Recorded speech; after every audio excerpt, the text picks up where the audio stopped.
ছেলে মেয়ে এক বয়সের এবং ছেলের পড়াশোনা শেষ করে চাকরি পেতে অনেকটা সময়ই লাগবে। মেয়ে অনেকবার বাড়িতে বোঝানোর চেষ্টা করার পরও বিয়ের জন্য রাজি হয় না, বরং মেয়ের মা রাগ করে বলে নিজে নিজে বিয়ে করে নিতে। এমন পরিস্থিতিতে যদি মেয়েটা কাউকে না জানিয়ে বিয়ে করে তাহলে এটা জায়েজ হবে কি না? খুব কমন পড়ে গেছে নাকি? এত খুশি হওয়ার কারণ কি? বেশি কমন হয়ে গেছে? আচ্ছা, এ ধরনের প্রশ্ন প্রায় আসে। 10টা আসলে একটার উত্তর দেওয়ার চেষ্টা করি, তারপরে এটা গুরুত্বপূর্ণ বলতে হবে, খুব অল্প করে বলি। দেখুন, আল্লাহ সুবহানাহু ওয়া তাআলা বিবাহের দায়িত্ব দিয়েছেন অভিভাবকদের উপরে। আল্লাহ কোরআনে বলেছেন, ওয়া আনকিহুল আয়ামা মিনকুম ওয়াস-সালিহিনা মিন ইবাদিকুম ওয়া ইমাইকুম। অভিভাবকদেরকে আল্লাহ অর্ডার করেছেন তোমরা তোমাদের অধীনস্থদেরকে বিবাহ দাও। নবী সাল্লাল্লাহু আলাইহি ওয়াসাল্লাম বলেছেন, তোমাদের সন্তানরা যখন বিয়ের উপযুক্ত হবে, প্রাপ্তবয়স্ক হবে, তখন তাদেরকে বিয়ে দিতে দেরি করবে না। যদি করো, তারা যদি হারামের পথে পা বাড়ায় এবং সমাজে বিশৃঙ্খলা তৈরি হয়, অসুবিধা তৈরি হয়। সেদিন কোনো একটা ইউনিভার্সিটিতে এটা নিয়ে আলোচনা করার পর ভিসি মহোদয় আমাকে আলোচনার পর বললেন যে আপনাকে স্পেশাল থ্যাঙ্কস এই প্রশ্ন উত্তর দেওয়ার জন্য, কারণ প্রতিদিন এটার বিচার করা লাগে।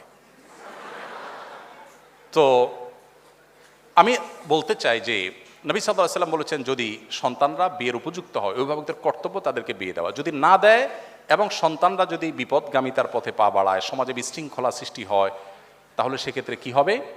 তাহলে সেক্ষেত্রে যে ফিতনা, ফাসাদ, অনাচার হবে, এগুলোর দায় অভিভাবকের উপরে বর্তাবে। হারাম রিলেশন যারা করছেন, এখানে প্রশ্নের মূল প্রশ্নে যাওয়ার আগে একটা কথা বলা দরকার ছিল, সরি আমি ওখানে একটু ব্যাক করছি। সেটা হলো, বিবাহের আগে ছেলে মেয়েদের মধ্যে পরস্পরকে তথাকথিত ভালোবাসা নিবেদন করার নামে, প্রেম নিবেদনের নামে বছরকে বছর যে হারাম রিলেশন থাকে, এটা ইসলাম কেন হারাম করেছে? দেখুন, ডক্টর খন্দকার আব্দুল্লাহ জাহিদ রহমাতুল্লাহর চমৎকার একটা অ্যানালাইসিস আছে এই ব্যাপারে। স্যার বলেন যে দেখেন, একটা সাইক্লোনে, একটা ঘূর্ণিঝড়ে একটা দেশের বেশিরভাগ মানুষ মারা যেতে পারে, ওইটা আবার রিকভার করা সম্ভব। কিন্তু কোনো জাতির মধ্যে যদি একবার এই টেন্ডেন্সি আছে যে আমরা সন্তান গ্রহণ করব না, বৈবাহিক জীবন যাপন করব না, সাংসারিক জীবন যাপন করব না, এই প্রবণতা যদি কোনো জাতির মধ্যে একবার আসে, তখন মানব সভ্যতার অস্তিত্বই হুমকির মধ্যে পড়বে। কিভাবে? আজকের উন্নত পৃথিবীর যে কোনো দেশ আপনি তাকান, পশ্চিমের যে কোনো দেশের দিকে তাকান, এমনকি পূবেও তাকান, কয়দিন আগে দেখবেন কানাডা আমাদের দেশ থেকে গণহারে ভিসা দিয়ে লোক নিছে। আমি তো অবাক হয়ে গেছি শুনে যে ব্যাপার কি, এত বেশি লোক নিচ্ছে কেন? পরে শুনলাম যে তাদের দেশের লোকের টান পড়ছে, আমার দেশ থেকে লোক নিয়ে যাচ্ছে। আপনারা স্টুডেন্ট ভিসা যখনই দাঁড়ান কোনো এম্বাসিতে, একটু মোটামুটি যোগ্য ছাত্র হলে আর দেরি করে না, সাথে সাথে তারা নিয়ে যাচ্ছে। ব্যাপার কি? আমি ভিজিট ভিসার জন্য গেলে আমাকে তো ভিসা এরকম দেয় না, আপনাকে তো বেশি দিচ্ছে কেন? তাদের দেশে আসলে পর্যাপ্ত লোক নেই। এখন প্রত্যেকটা উন্নত দেশে, আপনারা সবাই জানেন আমার চাইতে বেশি, প্রত্যেকটা উন্নত দেশে সন্তান হলে সরকার তার জন্য বাবা মাকে ভাতা দেয়, 2টা হলে আরো বেশি দেয়, 3টা হলে আরো বেশি দেয়। মানে সন্তান যেন হোক, সন্তান সরকার চায়। কিন্তু বাস্তবতা হলো তাদের দেশে এমনভাবে জেনারেশন গ্যাপ তৈরি হচ্ছে যে দেশ চালাবার মতো পর্যাপ্ত মানুষ নেই। ওই যে বিবাহকে তারা ডিনাই করেছে, বিবাহ বহির্ভূত সম্পর্ককে অ্যাপ্রিসিয়েট করেছে, তার পরিণতি তারা ভোগ করছে, আরও হয়তো চরম পরিণতি অপেক্ষা করছে। তো এই জন্য বিবাহ বহির্ভূত সম্পর্ক হালাল নয়, এখান থেকে বেরিয়ে আসতে হবে। অভিভাবকরা যদি বিবাহ না দেন তারা গুনাহগার হবেন। এখন আপনার অভিভাবকদেরকে আপনি বোঝাতে পারছেন না, কি করবেন? আমি বলবো, যদি পারেন অভিভাবকদেরকে আমার অফিসে নিয়ে আসবেন। যদি আপনি আনতে পারেন, আমি ইনশাআল্লাহ চাচা চাচিকে বোঝানোর চেষ্টা করব ইনশাআল্লাহ। আমি পল্টনের একটা হোটেলে গিয়েছি একটা প্রোগ্রামে, তো এক যুবক তার বাবাকে হাত ধরে নিয়ে আসছে আমার কাছে, এসে বলছে, হুজুর এই আমার বাপ অনেক বলছে বিয়ে দেয় না, একটু বলেন। আমি তো লজ্জায় পড়ে গেলাম যে কত বেহায়া ছেলে, এভাবে মুখের উপরে বলে নাকি মানুষ? তো বাবা মাদেরকে যদি আপনারা বুঝাইতে না পারেন, তো সেক্ষেত্রে অনেক বুদ্ধি আছে। সেদিন এক যুবক একটা দারুণ আইডিয়া দিল, বললো যে ভাই, আর্লি ম্যারেজের যে উপকারিতা, এটা নিয়ে আপনার একটা বক্তব্য ছিল, আব্বা আম্মাকে তো আসলে ডাইরেক্ট বলাও যায় না, তো ওই বক্তব্যটা ইউটিউবে চালাই দিয়ে আমি টয়লেটে চলে গেছি। তাতে পারপাস সার্ভ অনেকটাই হয়ে গেছে, বাবা মা অনেক কনভিন্স হয়ে গেছে যে হ্যাঁ ঠিক। তো যাই হোক, আমাদের বাবা মাদেরকে আমি অনেক সময় বলি, এখানে তো আর মুরব্বীরা নাই, ওনাদেরকে থাকলে আমি বলতাম, এবং অনেক সময় আমি বলি, আমাদের মুরব্বীরা, বাবা মারা, ওনারা যে বয়সে বিয়ে করেছেন, এখনকার সন্তানদের সামনে সোশ্যাল মিডিয়া যে ফিতনার সয়লাভ চলছে, তাদের তার চাইতে বেশি আর্লি বিয়ে করার প্রয়োজন হয়। আমি অনেক জায়গায় বলেছি যে আমি কিন্তু এই বয়সে নানা হয়ে গেছি, কেউ বিশ্বাস করে না, আমি এখন এই বয়সে নানা হয়ে গেছি, ইনশাল্লাহ দাদা হতে যাচ্ছি আল্লাহ চাহেন তো। তো আর্লি ম্যারেজের যে কত উপকারিতা আছে সেটা অনেক লম্বা টপিকের বিষয়। শুধু এটুকু বলবো যে বাবা মাকে কনভিন্স করে বিয়ে করবেন, এটা তাদের কনভিন্স করে করাটা আপনার দায়িত্ব।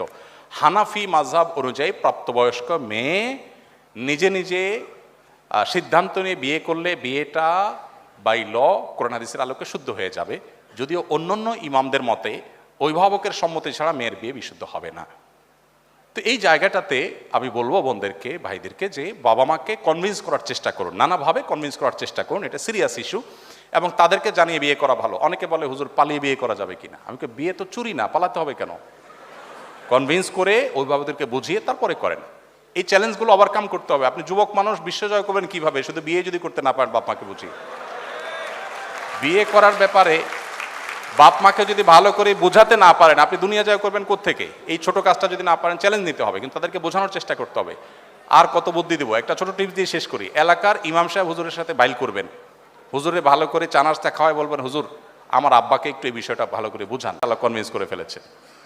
তো যে কোনোভাবে বা আমাকে সন্তুষ্ট করে করার চেষ্টা করুন। যদি না করেন, নিজেরা করতে চান গুনাহ থেকে বাঁচার জন্য, আর কোনো উপায় নাই, সেক্ষেত্রে বললাম যে হানাফি থট অনুযায়ী বিয়ে বিশুদ্ধ হয়ে যাবে, যদি অন্যান্য ইমামদের মতে হবে না।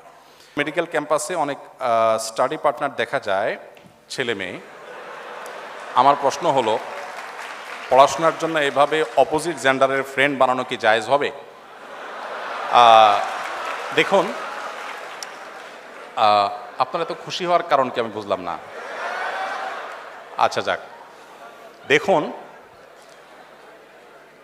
বিষয়টা হলো, আমার কথা নয়, আপনারা আমার চেয়ে ভালো জানেন, একজন পণ্ডিত বিজ্ঞানীর কথা, একজন ছেলে এবং একজন প্রাপ্তবয়স্ক ছেলে, প্রাপ্তবয়স্ক মেয়ে কখনো বন্ধু হতে পারে না।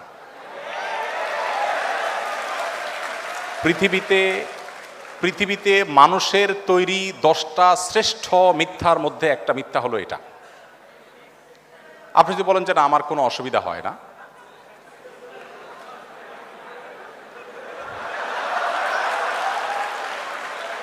যদি আপনি মনে করেন যে না আমার কোনো সমস্যা হয় না, আমার মনে তো খারাপ চিন্তা আসে না, বাজে চিন্তা আসে না, তাহলে আপনি মেডিকেল স্টুডেন্ট হওয়া সত্ত্বেও আপনার ডাক্তারের কাছে যাওয়া উচিত,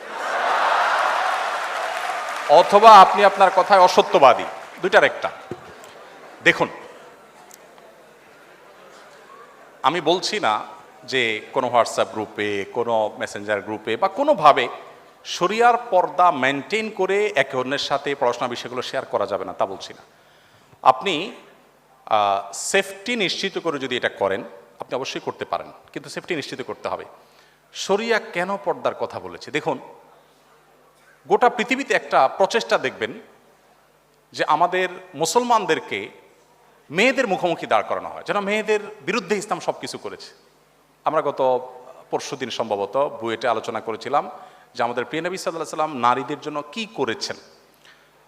খুব বেশি সময় পাই না, যতটুকু পাইছি আমি চেষ্টা করেছি বলার। আপনি যদি এটা নিয়ে পড়াশোনা করেন, আপনি অবাক হবেন। আজকের নারীবাদের স্লোগান ধরা মানুষগুলোর জন্মের ১৫০০ বছর আগে প্রিয় নবী সাল্লাল্লাহু আলাইহি ওয়াসাল্লাম নারীদেরকে পাতাল থেকে তুলে আকাশে রেখে গেছেন। অনেক আলাপ, সেদিকে আমি যাব না। আমি শুধু এটুকু বলবো যে আল্লাহ রাব্বুল আলামিন যে বিধানগুলো দিয়েছেন আমাদের কল্যাণার্থে দিয়েছেন, আমাদের ক্ষতির জন্য দেননি। আমরা মানুষ তার বিরুদ্ধে নিজেদের বুদ্ধি থেকে অনেক কিছু এক্সপেরিমেন্ট করতে গিয়ে একটা সময় আমরা সারেন্ডার করতে বাধ্য হই। আপনি পশ্চিমে দেখেন, পশ্চিমা পৃথিবীতে দেখেন, নারীদেরকে ইসলামের মুখোমুখি করার চেষ্টা করা হওয়া সত্ত্বেও সেখানে ইসলাম গ্রহণকারী মানুষদের মধ্যে পুরুষদের চাইতে নারীদের সংখ্যা সবচাইতে বেশি। আজকেও দেখলাম অনেকগুলো কম্পিটিশন আমার বোনরা এগিয়ে আছেন। আমরা আসুন্নাহ ফাউন্ডেশন থেকে যে কটা কম্পিটিশনতে বেশিরভাগ ক্ষেত্রে দেখি ছেলেদের চাইতে মেয়েরা এগিয়ে আছে। তার মানে ছেলেরা ফাঁকি ঝুঁকি বেশি করে, মেয়েরা তুলনামূলক একটু বেশি সিরিয়াস। তো বোনদের সাথে ভাইদের অর্থাৎ ছেলে মেয়েদের পরস্পর যদি পড়াশোনার বিষয়গুলো শেয়ার করতে গিয়ে ফিতনামুক্ত পরিবেশে করা যায়, যেখানে আসলে কোনো প্রকার ফিতনার আশঙ্কা থাকবে না, হতে পারে সেখানে অনেকে আছেন, একান্তে একজন নাই, শুধুমাত্র একজন এবং একজন যদি হয়, অর্থাৎ একজন ছেলে একজন মেয়ে, তখন অন্টন আলাপ করতে করতে সেখানে নানাবিধ ফিতনার দিকে চলে যায়, নানাবিধ শয়তান মনের ভিতরে ওয়াসওয়াসা নিয়ে আসে। দিন শেষে আমরা মানুষ, গোটা পৃথিবীতে আপনি দেখেন এই উন্মুক্ততা এবং পর্দাহীনতার যে কালচার, এই কালচারকে যারা ডেভেলপ করেছে তাদের কোথাও মেয়েরা সেফ নেই, নিরাপদ নাই। আপনি এখানে যতই বলেন যে ভাই সবাই ভালো হয়ে গেলে তো হয়, মনটাকে ভালো করলেই তো হয়, এই মুখরোচক অনেক স্লোগান আপনারা শুনতে পাবেন, এর চাইতে ভুয়া কথা, বোগাস কথা আরেকটা আপনি পাবেন না। কিসের মন ভালো করা? মন ভালো করলে যদি ঠিক হয়ে যায়, তা আমার প্রশ্ন হলো, আপনি ব্যাংক থেকে টাকা তুলে কেন ব্যাগে লুকায় লুকায় নেন? আমাদের চোর ভাইরা সবাই মন ভালো করলেই তো হয়ে যায়। সেখানে ওয়াজ কেন করেন না যে ভাই সবাই মনটা ঠিক করেন, কেন আমার টাকা ঢাকতে হবে, আমার টাকা আমি ওপেন নিয়ে যাবো, আপনি আপনাকে সেভ করেন, এটা কেন বলেন না? যাই হোক, এটা আমি দীর্ঘ আলোচনা যাব না। তো এই বিষয়টাকে মেনটেন করে আপনি করতে পারেন, সেটা ইসলাম আপনার জন্য জায়েজ রেখেছে।